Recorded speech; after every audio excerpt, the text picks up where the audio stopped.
Happy Home Wednesday. Hope you're all doing well. I'm looking forward to the run up to Christmas. Mental, innit? Oh. Anyhow, Homebrew Wednesday. Time for homebrew. This is one of the One Kit Challenge beers. This is Idle Valley Brewing's One Kit Challenge beer. Let's get the lid off. Smells quite nice. So what has been going on? Well, the weekend I had to go out, do a bit of shopping, get some supplies in, and before I went to my normal homebrew shop, which is for you to brew in Fairham, the local one, I wanted to get some muslin sacks for hop additions, obviously for the smash beers and such. A few yeasts and some chemicals. And while I was there, I looked at they've got all the kits out, and their kits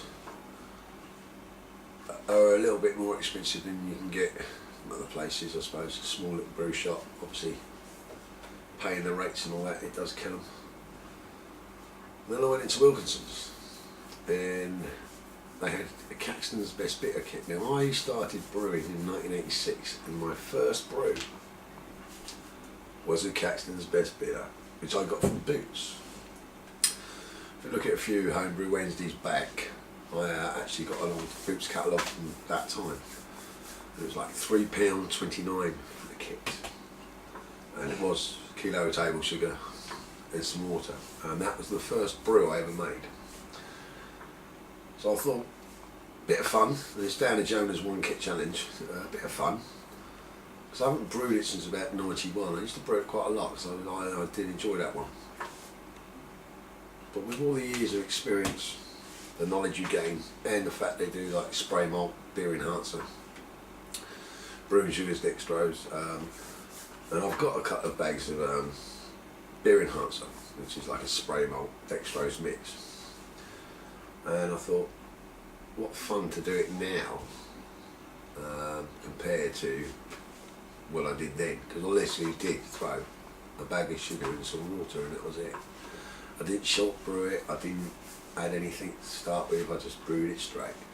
So basically I'm going to brew this straight, except for I'm going to use beer enhancer, and I'm going to treat my water a bit. I'm going to add a bit of citric acid in, because I live in a very chalky area from the Hampshire Downs, obviously. So I was going to treat it with a bit of citric acid to bring down the alkalinity. And I worked it out how much to add, just to see how it comes out. Now I'm going to pressure barrel this to keep it for myself, but I will bottle a few. It's not a challenge, it's just a bit of fun for myself to see. I talked to a couple of the guys online, including some guys internationally, and we were talking about, what was your first brew? And would you do the repeat it again, but with the knowledge you obviously make it better, without so much of the additions, don't add anything to it, just brew it better. And yeah, a couple of them were thinking, yeah, why not? They haven't done it for such a long time. So that was what I've done. I've got myself my kit, so I'm going to, after, in the new year, my first brew, it's going to be that. I'm going to brew my very first brew again, see how much better it is. It wasn't too bad then, but homebrew was homebrew too, and you couldn't get the malts or the hops like you can today. Basically Boots was the only, in the UK, Boots was like a big chemist store, pharmacy, and it was the only place you could get homebrew gear. So for those that are abroad, but yeah, Boots was the only place I could get my gear, my kits and brewing equipment. So that's the first thing on the list. Right, let's tuck into Harry's One Kit Challenge.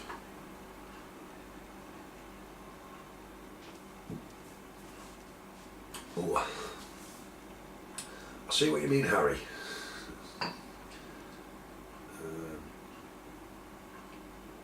Yeah, there is a bit of a stringency there, isn't there? But it's malty. You can get the malts. Definitely get the malts in there.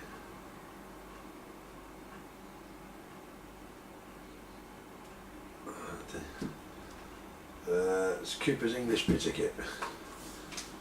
So, but yeah, there's that straight away. You got that taste. It's probably from the grains, like you say. You've pulled it out.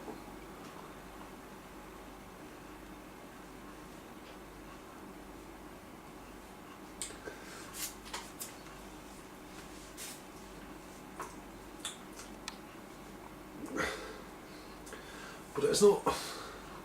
And yeah, you got the twang. You got the homebrew twang. There's that right on the end, just that little bit of metallic. So I wonder if it is because I put malt extract in the tins.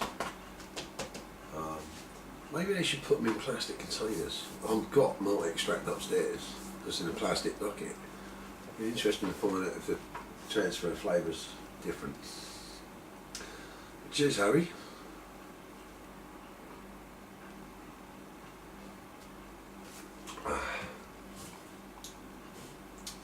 Definitely tasted like 6.1%. But yeah, I can see what you mean by that twang. Yeah, it's a funny flavour that comes through.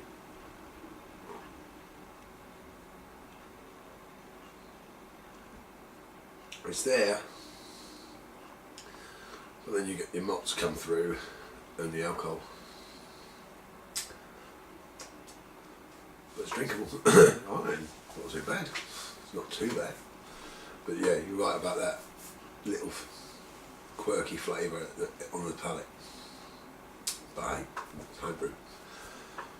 That's your competition beer, Harry. Cheers. Other news this week. Because I had so much time off work because of the accident, I've got told I can't go into work for the rest of the year. So I've got off 2nd of January, that's when I go back. I've got plenty of time off. I was hoping to get the operation around this time as well, so I didn't have to take more time off in the year and use holiday up. So that's not gonna complain. You get told don't come into work till next year. It's like, thank you. So what are we now? We're on the 10th. So 1, 2, 3. So I only need 4 weeks off again. Three little bit weeks before I go back to work. So, lucky there, anyway. Meads. I've wrecked 3 of the meads off. I've got 2 more to do. The cherry mead with the spice in, Marlet, was very clear. And I'm debating whether to oak it, but I'm not going to oak it because I'm waiting on some small bottles. I've purchased a load of 250ml bottles, so I can send a few samples out. I'm going to send that out. It's not too bad. I had a little taster. I think we called it. I should have done. I had a little taster. The spice does pick up the cherry flavour. So I'm going to give it another month or so, and then I'll bottle that. I'm going to throw it out in the shed probably middle of January when it's coldest, to February. And that will drop anything else left in there, that will drop out, and then I'll bring it back into the warm, and that should help degas it. And then I'll bottle it and send it out, because I know it's going to be getting on to 7 months then.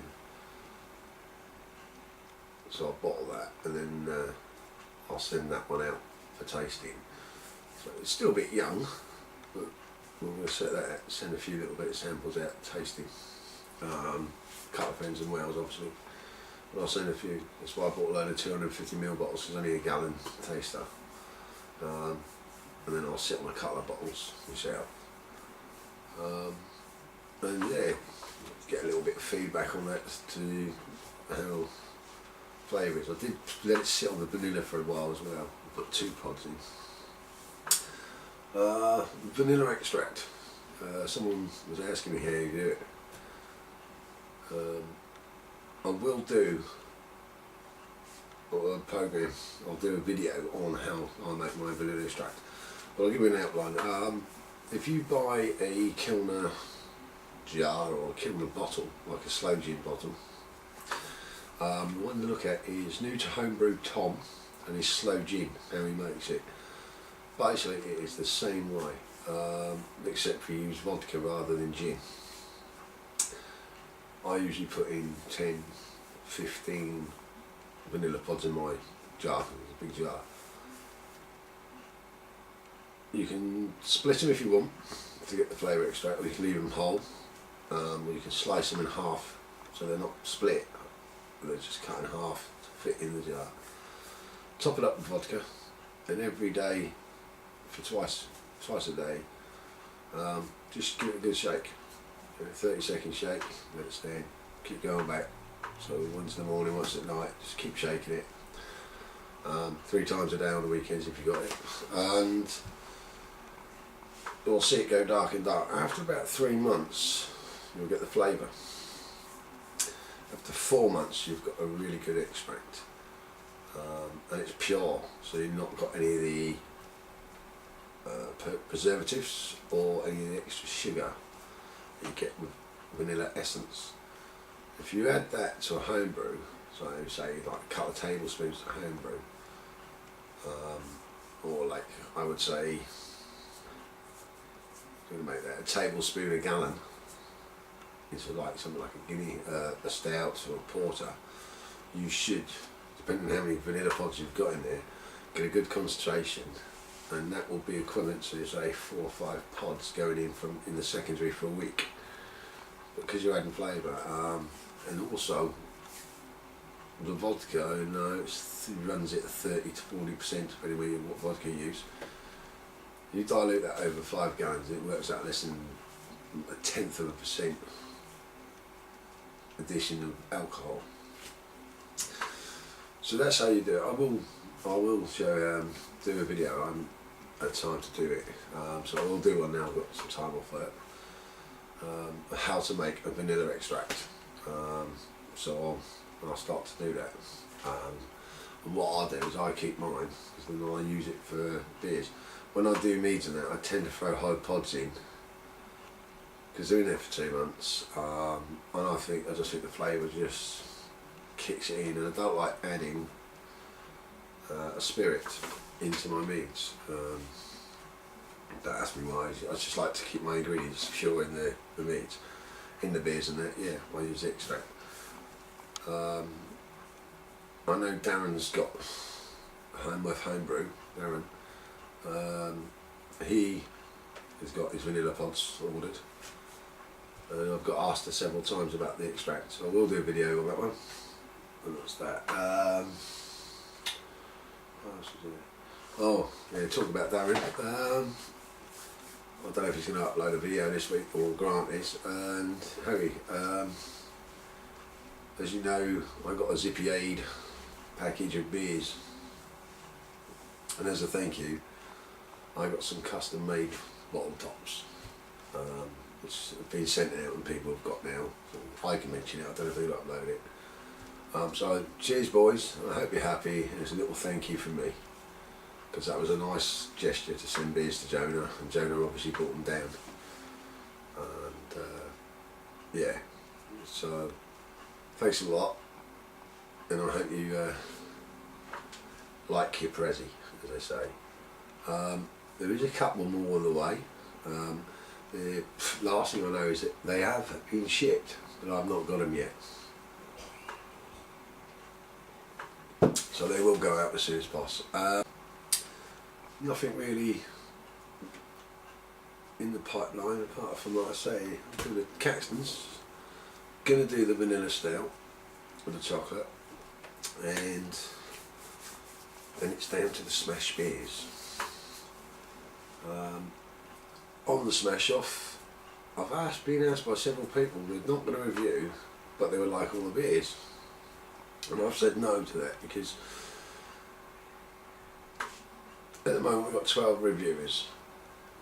Now some people, like Jonah I know, have, because of his circumstances, and I know there's another person, they cannot brew 5 gallons. They are literally brewing 2 gallon batches. Now when you're sending 12 beers out of 2 gallons, at least you 4 beers.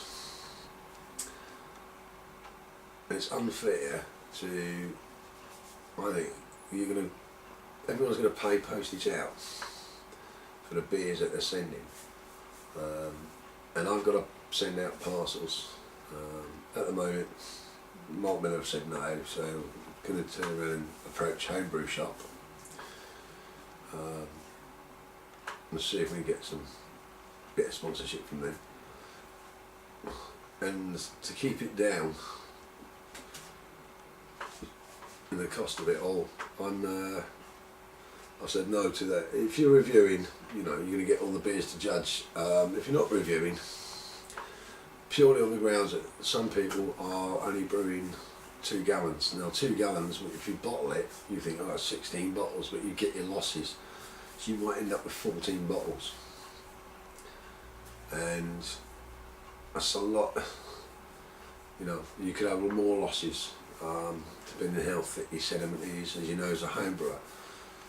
The thing is just keep it down.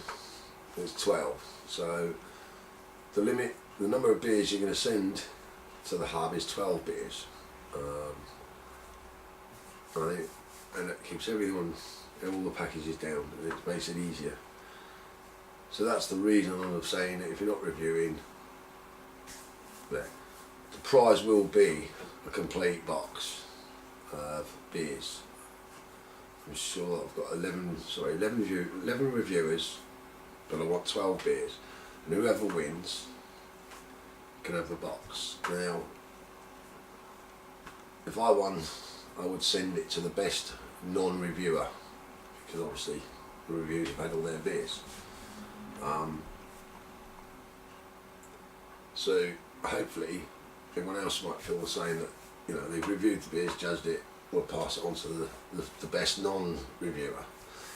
They don't have to, but that's my idea. I'd like to put it out, and because of that circumstances where I cannot get all the beers out to everyone that's not going to be reviewing, it's all listed up in that, who's going to be reviewing and such. So I'll be contacting those that are reviewing, be contacting everyone that's entering. You don't have to video your brew, but you can take photographs. I've done one video where I've just taken photographs because I didn't have the camera working. I took them on my phone, to be fair enough. So if you're taking pictures on a phone and you upload it to your computer, you can still link them images in and throw it up onto YouTube. So take some videos of yourself brewing, or some pictures. You don't have to take a video, you can take pictures and just link them images in and just whack it on YouTube. Because at the end of the day, we're all part of YouTube. But yeah, so it's going to be 12 beers to the hub, and then there'll be 11 reviewers out, and then one set will go out to the winner. And that's the prize. The label award will be announced on the 21st of March. The draw, the random draw of order of reviews, will be done on the same video.